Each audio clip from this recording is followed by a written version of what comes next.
नाबार्ड द्वारा बुधवार को शिमला में वर्ष 2023-24 के लिए स्टेट क्रेडिट सेमिनार का आयोजन किया गया। इस सेमिनार में मुख्य अतिथि के रूप में मुख्य सचिव प्रबोध सक्सेना ने भाग लिया।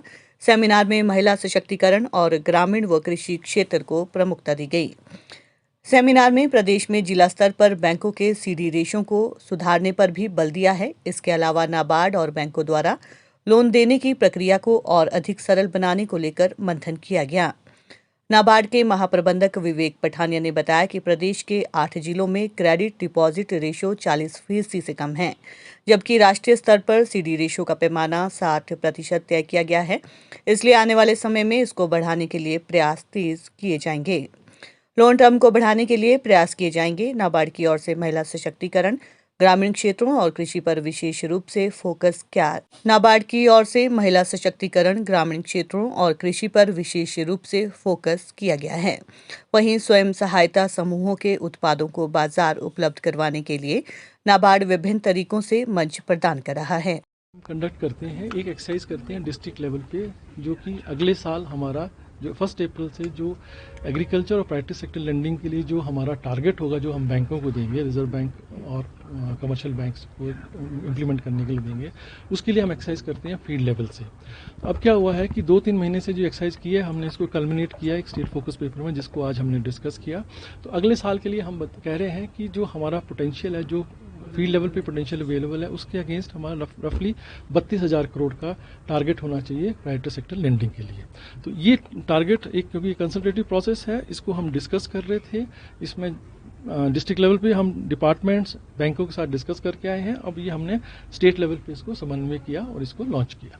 सर कितना एनहांसमेंट हम पिछले के मुकाबले जो पिछला हमारा ये था, जो 29,000 करोड़ के करीब था, ये 9%, 9.5% के करीब ग्रोथ रेट है अभी। सर, इसमें जो व्याख्यान आए हैं अभी तक, उसमें महिला सशक्तिकरण को लेकर फोकस करने की बात कही गई है। किस तरीके से पूरा प्लान रहेगा? महिला सशक्तिकरण में हम दो चीज़ों पे ये करते हैं। एक तो कि जो हमारा जॉइंट लायबिलिटी जो संयुक्त देखता समूह है, ये बनाते हैं हम डिस्ट्रिक्ट लेवल पे डिफरेंट एजेंसीज से, जो कि महिलाओं के साथ काम करते हैं। दूसरा, हम काम करते हैं महिलाओं के साथ उनकी स्किलिंग करने के लिए, उनका डिफरेंट प्रोडक्ट्स बनाने के लिए जो वो बनाना चाहती हैं, जिसका लगता है उनको कि मार्केट है, उसकी स्किलिंग के लिए हम माइक्रो एंटरप्राइज और हमारा जो दूसरे प्रोडक्ट्स हैं उसके साथ हम उनकी स्किलिंग करते हैं। इसके अलावा हम इनको प्लेटफॉर्म देते हैं अपने प्रोडक्ट को बेचने के लिए और विजिबिलिटी देने के लिए डिफरेंट एग्जीबिशन और मेलास में।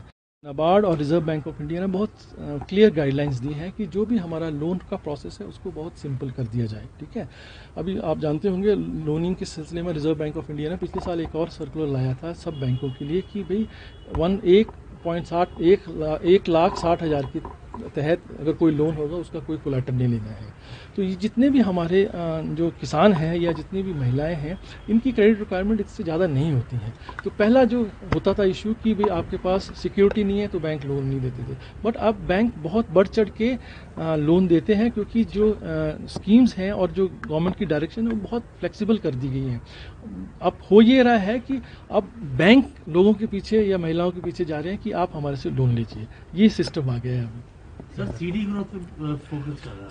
सीडी रेशियो में इसलिए फोकस कर रहे हैं कि अगर आप देखें जो हमने प्रेजेंटेशन किया, जितना अगर एग्रीकल्चर का अगर आप पिछले साल का 8,855 करोड़ का डिसबर्समेंट हुआ है, इसमें 82% डिसबर्समेंट जो है क्रॉप लोन है, मतलब खेती पैदा करने के लिए लोन दिया गया है, और 18% जो है वो टर्म लोन है। टर्म लोन क्या होता है कि टर्म लोन 1 साल से ज़्यादा 5 साल 7 साल के लिए होता है। तो अगर जो लोन 5 साल 7 साल के लिए है, इसका मतलब उसका आउटस्टैंडिंग ज़्यादा देर तक रहेगा।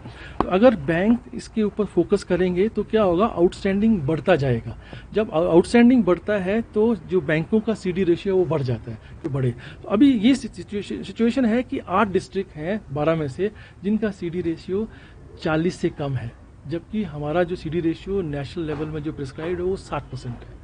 तो जब कहते हैं कि अगर 40% से नीचे किसी भी डिस्ट्रिक्ट में सीडी रेशियो हो तो उसमें हमारे को स्पेशल कमेटी बनानी है इस चीज़ को एड्रेस करने के लिए। तो हर एक स्टेट में सब कमेटी ऑफ डीसीसी बनी हुई है, जो कि लो सीडी रेशियो के इंटरवेंशंस क्या हो सकते हैं उसके लिए मंथन करती है।